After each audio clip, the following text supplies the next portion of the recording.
6 months in and steadfast. That's the message that Moscow wanted to convey with these images of their soldiers on the Ukrainian front. Since the invasion of Ukraine on February 24th, heavy fighting by air and by land has not let up. But in recent weeks, both Russia and Ukraine's positions have barely budged. Since March, Russian troops have taken 82,000 kilometers squared in eastern Ukraine. That's an area around twice the size of Switzerland. But this summer, Russian troops have only conquered a few hundred. In the trenches, this Ukrainian soldier describes the effect that that's had on them.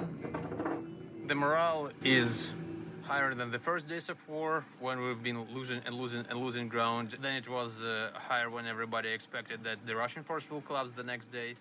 And now it's somewhere like in the middle that Russian forces have not been able to carry out Moscow's objective, to annex the entire eastern Donbass region. This despite heavy artillery fire all along the eastern front, and especially around Bakhmut, which is now in Moscow's sights.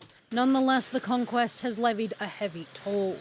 According to U.S. intelligence, between 70 and 80,000 Russian troops have lost their lives or been injured.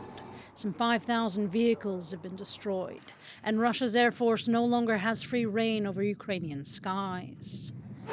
Meanwhile, Russia's been multiplying its strategies by handing out passports and rolling out nationalist ceremonies in taken territories, like here in Mariupol.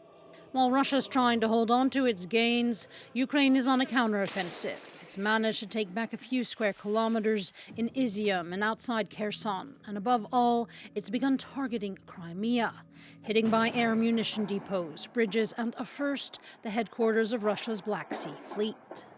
Despite the losses of some 9,000 soldiers, the Ukrainian army has, with the help of European and American aid, bounced back.